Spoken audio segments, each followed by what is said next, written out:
Hello students.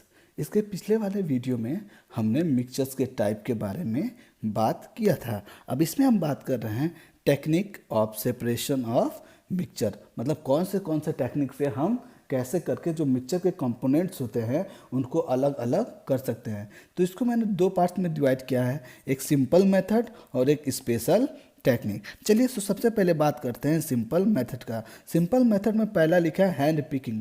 Hand picking मतलब हाथ से चुनना।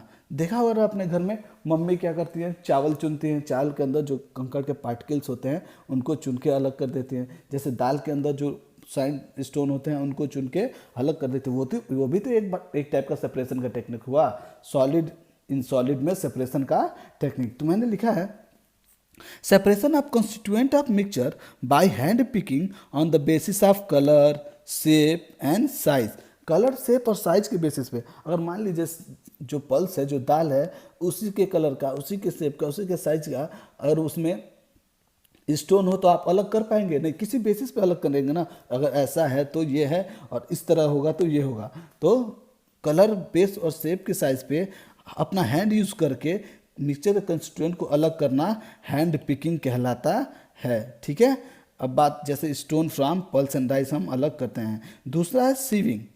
सीविंग क्या है तो लिखा है मैंने, separation of constituent of mixture on the basis of size of particle by using sieve tubes. Sieve tube is the series of many capillary like tube.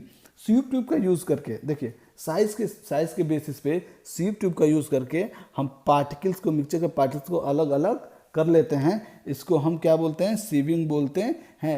देखिए ना, सिंपल, बहुत सारे पार्टिकल, बड़े मतलब बहुत सारे साइज के पार्टिकल सीव ट्यूब में डाल दिया गया। अब सीव ट्यूब के जो कैपिलरी ट्यूब्स हैं उनके साइज अलग अलग होते हैं। तो जिस साइज का पार्टिकल होगा उस साइज के सीव ट्यूब से किनारे हो जाएगा, और बड़ा होगा तो सीव ट्यूब को क्रॉस नहीं करेगा। तो स्वीप ट्यूब के बेसिस पे, स्वीप ट्यूब यूज़ करके पार्टिकल के साइज के बेसिस पे सेपरेशन करना है मिक्सचर के कॉन्स्टिट्यूएंट को या कंपोनेंट्स को, सीविंग कहते हैं।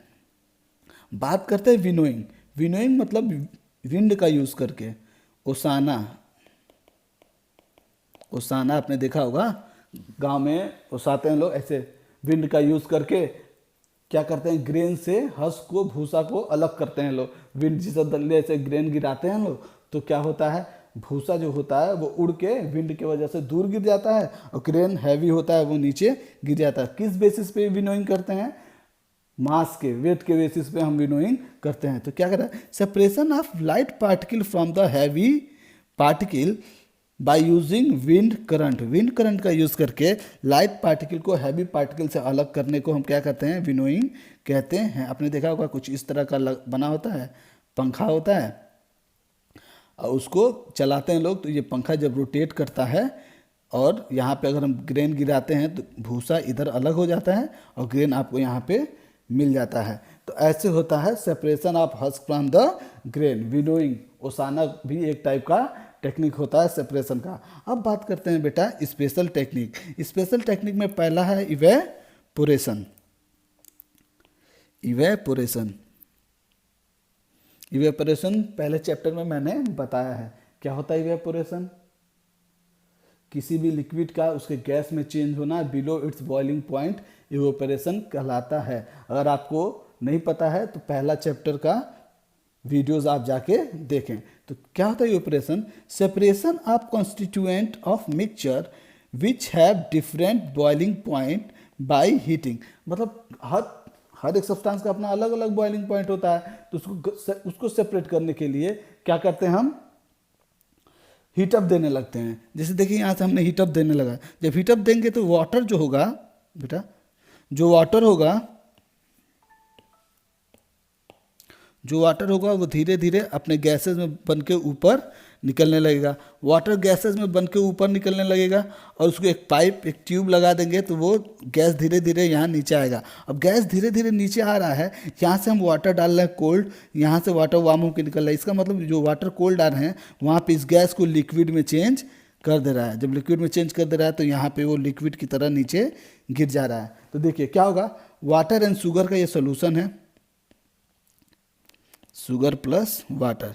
तो जब हमने हीटअप किया तो वाटर का बॉइलिंग पॉइंट जल्दी आ जाएगा, तो वाटर अपने गैस में बन के ऊपर उठेगा, ऊपर उठ के यहाँ पे ट्यूब से जब क्रॉस करेगा तो ठंडा होकर वाटर यहाँ पे अलग हो जाएगा। जब वाटर यहाँ पे अलग हो जाएगा तो यहाँ पे आपको बस क्या मिलेगा बेटा, बस यहाँ पे आपको शुगर दिखाई देगा, क्योंकि सारा का सारा वाटर उड़ के अलग हो गया। तो वाटर से हमने क्या कर लिया, शुगर को अलग कर लिया, इस मिक्सचर के कंस्टिट्यूएंट्स को अलग कर दिया। अब इस पॉट में आपको बस शुगर दिखेगा, वाटर सारा का सारा उड़ के इस पॉट में आ गया।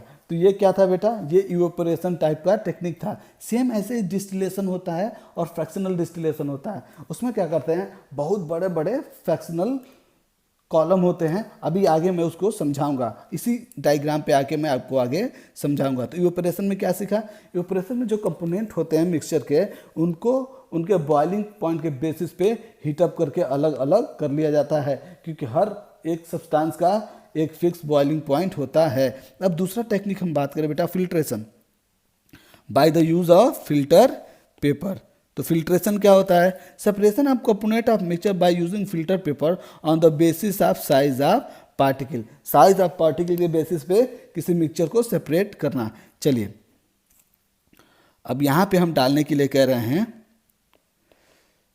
Stone plus water.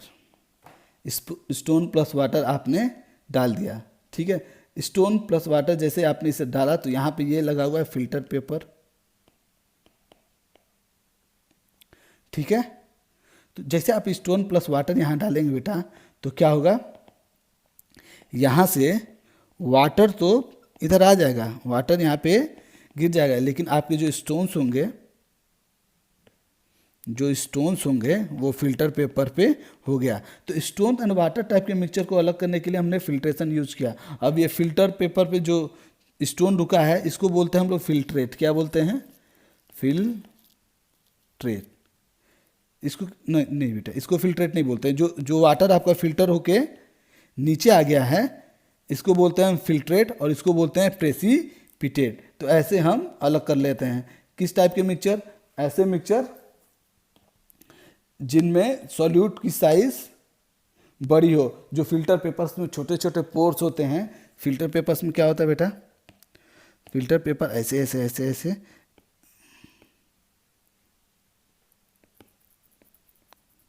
ऐसे फिल्टर पेपर जो होता है इसमें छोटे छोटे पोर्स होते हैं। अगर इन पोर्स के साइज से बड़ा हो अगर कोई पार्टिकल है सॉल्यूट का तो फिल्टर पेपर को क्रॉस नहीं करेगा। तो इसको जब हम खोलेंगे तो जो छोटे पार्टिकल्स होंगे वो क्रॉस कर जाएंगे और जो बड़े पार्टिकल होंगे वो क्रॉस नहीं करना है। अरे घर बनता हुआ देखा होगा आप लोगों ने, बालू को जब हम छानते हैं छन्नी यूज़ करके बड़ा सा, तो जब बालू को हम लोग छानते हैं तो कंकड़ पत्थर ऊपर रह जाते हैं और बालू के छोटे छोटे पार्टिकल्स नीचे चले जाते हैं। वो भी एक टाइप का फिल्ट्रेशन होता है बेटा। तो फिल्ट्रेशन भी एक सेपरेशन की टेक्निक है।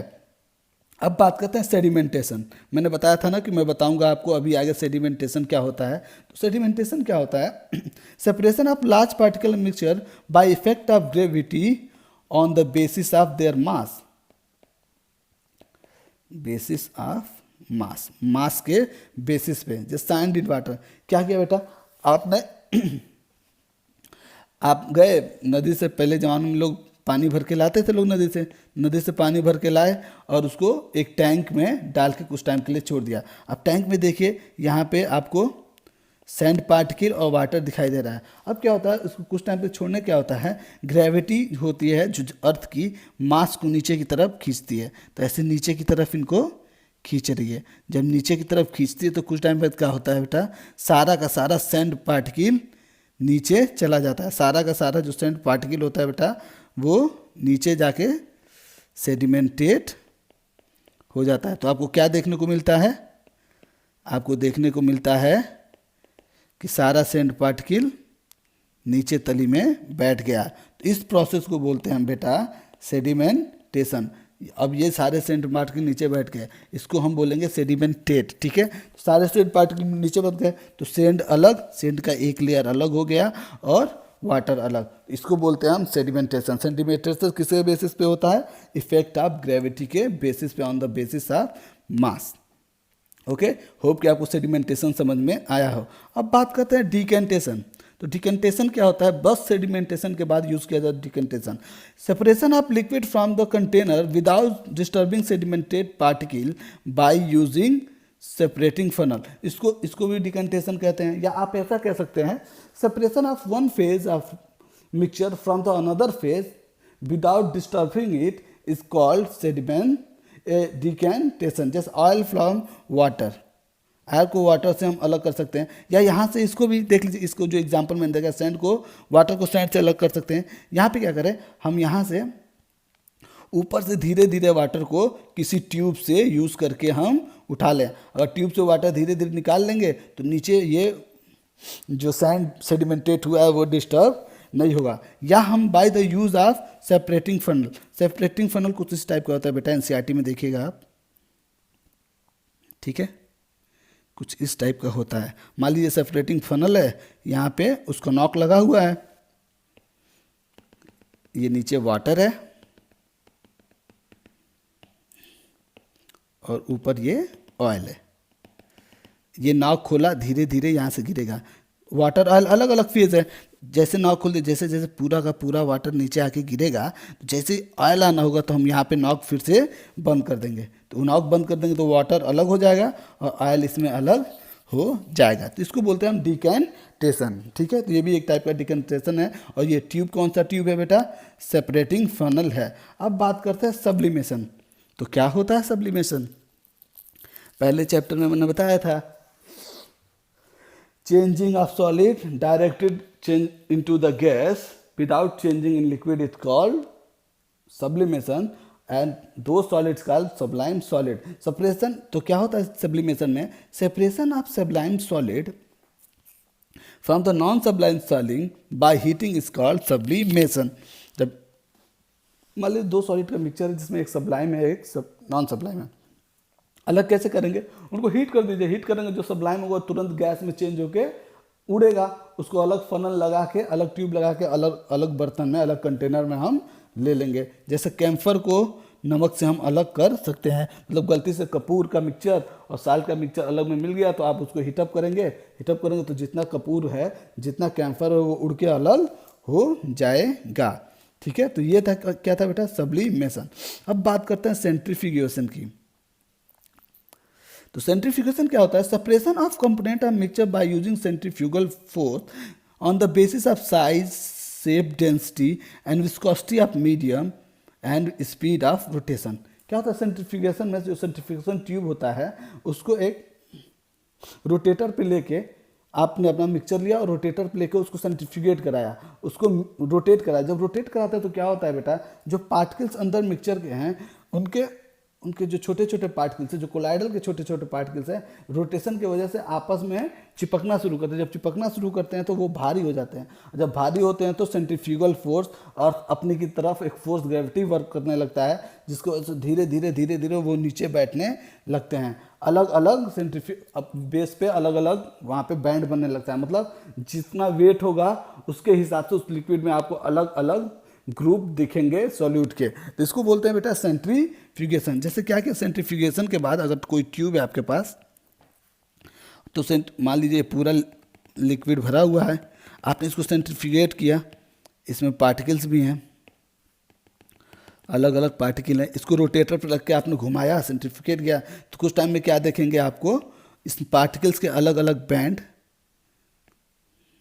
आपको दिखाई देंगे। तो इसको बोलते हैं बेटा centrifugation. Okay, centrifugation is the process by which component of mixture is separating on the basis of size, shape, density, viscosity of medium and speed of rotation. Okay, तो ये था सेंट्रीफ्यूगेशन। अब बात करते हैं डिस्टिलेशन एंड फ्रैक्शनल डिस्टिलेशन का। तो पहले इसको पढ़ लेते हैं, फिर ऊपर इमेज पे मैं समझाऊंगा।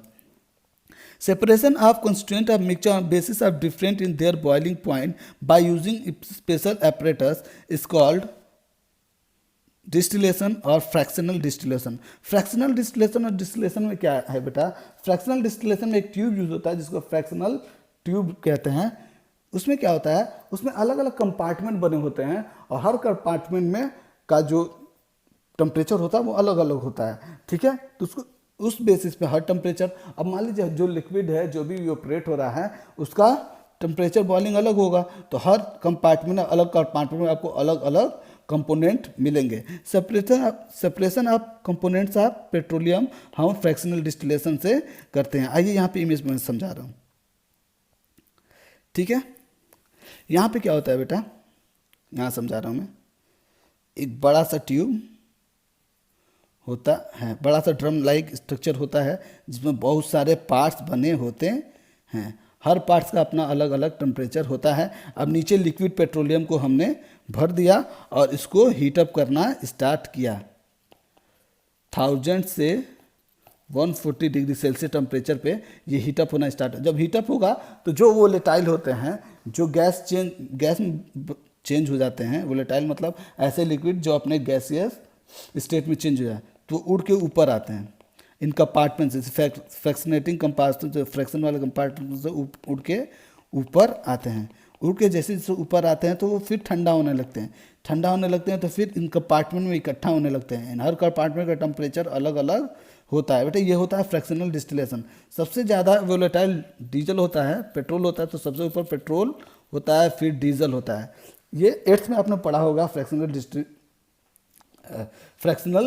डिस्टिलेशन के बारे में, ठीक है। तो ऐसे ही सेम ये जो यहाँ पे हो रहा है बेटा, यहाँ पे आपने हीटअप दिया, यहाँ पे वेपर बना, मूव हुआ, ऊपर जाके ठंडा हुआ, फिर वो लिक्विड बन के अपने अपने टेम्परेचर लेवल पे इकट्ठा हो गया, तो इसको बोलते हैं फ्रैक्शनल डिस्टिलेशन।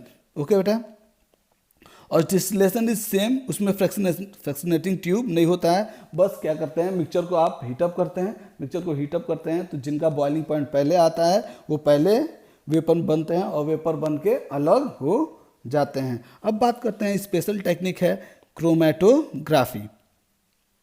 ओके, तो क्या लिखा मैंने यहाँ पे, it is a special type of technique used for the separation of color of pigment on the basis of their solubility in water। solubility in water के बेसिस पे हम क्रोमेटोग्राफी का यूज़ करते हैं। स्पेशल टेक्निक है जिससे colours, pigments, die के colours अलग किए जाते हैं। ऑन द बेसिस ऑफ ये जो आपके क्रोमेटोग्राफी है वो क्या किस बेसिस पे वर्क करता है, on the basis of solubility in water. Water में कितना सॉल्युबिलिटी है। देखो क्रोमेटोग्राफी में दो फेज होते हैं, एक स्टेशनरी फेज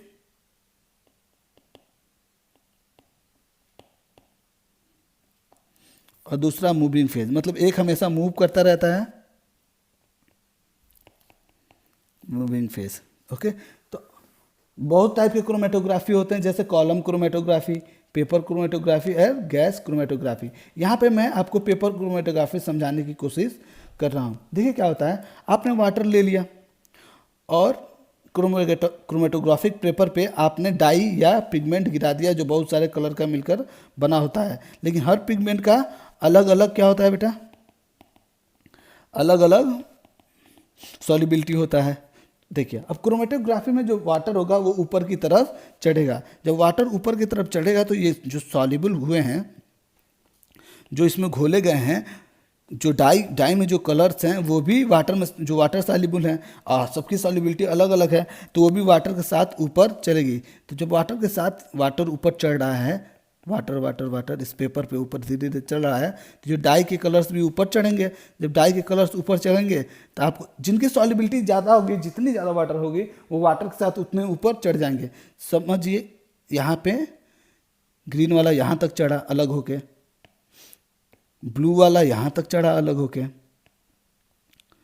रेड वाला यहाँ तक चढ़ा अलग होके, और येलो वाला यहाँ तक चढ़ गया। मतलब वाटर के साथ साथ वो ऊपर मूव हो रहे हैं। तो देखिए इस डाई से ये चारों कलर अलग अलग हो गए। सबसे ऊपर कौन गया, जिसकी सॉल्युबिलिटी सबसे ज़्यादा है। मतलब येलो की सॉल्युबिलिटी वाटर में मैक्सिमम है और ग्रीन की सॉल्युबिलिटी क्या है, मिनिमम है। ठीक है, मतलब सॉल्युबिलिटी मिनिमम तो बात है तेज़ी से बढ़ रहा होगा, ज़्यादा डिजॉल्व है, ज़्यादा सॉल्युबल है उसमें तो उसके तेज़ी से आगे बढ़ गया, जो कम डिजॉल्व है वो कम तेज़ी से आगे बढ़ा। तो इससे इस पिगमेंट के चारों कलर अलग अलग हो गए। तो इसको बोलते हैं बेटा, हम क्या बोलते हैं इसको, क्रोमेटोग्राफी। ये किस टाइप का क्रोमेटोग्राफी मैंने यहाँ पे आपको बताया है, ये है पेपर क्रोमेटोग्राफी। ठीक है, मैंने कहा था क्रोमेटोग्राफी में दो फेज होते हैं, एक स्टेशनरी फेज, एक मूविंग फेज। मूव कौन कर रहा है बेटा, वाटर। वाटर क्या है, मूविंग फेज। स्टेशनरी कौन है, क्रोमेटोग्राफिक पेपर। स्टेशनरी मतलब रुका हुआ, तो ये क्या है, स्टेशनरी फेज। तो इसमें दो फेज होते हैं क्रोमेटोग्राफी में, एक स्टेशनरी फेज और एक मूविंग फेज। चाहे किसी भी टाइप का क्रोमेटोग्राफी हो, कॉलम क्रोमेटोग्राफी हो, पेपर क्रोमेटोग्राफी हो, गैस क्रोमेटोग्राफी है। होप कि आपको ये समझ में आया हो। अब चलते हैं लास्ट टेक्निक के बारे में बात करने, मैग्नेटिक सेपरेशन। मतलब मैग्नेटिज्म का यूज़ करके, मैग्नेट का यूज़ करके। तो क्या लिखा है, separation of component of mixture on the basis of there magnetic character by using large magnetic block और बेल्ट। मतलब लार्ज मैग्नेटिक ब्लॉक, व्हील या बेल्ट का यूज़ करके हम मैग्नेटिक और नॉन मैग्नेटिक सब्सटेंस को अलग अलग कर सकते हैं। मैग्नेटिक मतलब ऐसा सब्सटेंस जिनको मैग्नेट अट्रैक्ट कर रहा हो, मैग्नेटिक बोलेंगे, जैसे आयरन। और नॉन मैग्नेटिक जिनको अट्रैक्ट नहीं कर रहा हो। ठीक है, तो मान लीजिए आपके पास दो मिक्सचर हैं, एक नॉन मैग्नेटिक कंपोनेंट जिनको मैग्नेट से अट्रैक्ट नहीं हो रहे हैं, एक मैग्नेटिक कंपोनेंट्स जो मैग्नेट से अट्रैक्ट हो रहे हैं। आपने एक बेल्ट पे रख दिया, वो बेल्ट आगे मूव कर रहा है। जब बेल्ट आगे मूव करेगा तो ये सब्सटेंस भी आगे मूव करेंगे। ओके, अब यहाँ पे ये सब्सटेंस मूव करके आगे, जब बेल्ट मूव कर रहा है तो सब्सटेंस जब यहाँ पे मूव करके आ गया। अब जैसे ही बेल्ट नीचे आएगा तो ये व्हील क्या है, ये मैग्नेटिक व्हील है। जैसे ही व्हील, जो रोटेटिंग व्हील है वो मैग्नेटिक है, मैग्नेटिक पावर ज़्यादा है, ये बेल्ट नॉर्मल बेल्ट है। ठीक है, जैसे ये व्हील से यहाँ से नीचे आएगा तो क्या होगा, जो नॉन मैग्नेटिक कंपोनेंट हैं वो डायरेक्ट यहाँ से नीचे इधर गिर जाएंगे। ओके, जैसे ही व्हील नीचे आएगा तो जो नॉन मैग्नेटिक कंपोनेंट है वो इधर आके गिर जाएंगे, और जो मैग्नेटिक कंपोनेंट हैं वो व्हील के साथ चिपके चिपके आगे आ जाएंगे। जैसे व्हील को क्रॉस करेंगे वो यहाँ पे इधर गिर जाएंगे। तो देखा, मैग्नेटिक सब्सटेंस और नॉन मैग्नेटिक सब्सटेंस को अलग अलग कर लिया गया रोटेटेड व्हील से। तो ये भी एक टाइप का सेपरेशन का टेक्निक होता है। तो ये सारा का सारा टेक्निक क्या था, सेपरेशन ऑफ मिक्सचर के कंपोनेंट का टेक्निक था। होप कि आपको ये सारा वीडियो समझ में आया हो, सारा टेक्निक आपको समझ में आया हो। अगर वीडियो समझ में आई है, आपको अच्छा लगा है तो लाइक करिए, दोस्तों में शेयर करिए और सब्सक्राइब करिए। अगर कोई क्वेश्चन आपके दिमाग में है तो नीचे हमारा टेलीग्राम और व्हाट्सएप ग्रुप का नंबर दिया गया है, उस पर ज्वाइन करिए। थैंक्स फॉर वॉचिंग, मिलते हैं अगले वीडियो में। है बना हम इस एग्जाम्पल पे लगा रहे हैं, नहीं पढ़ा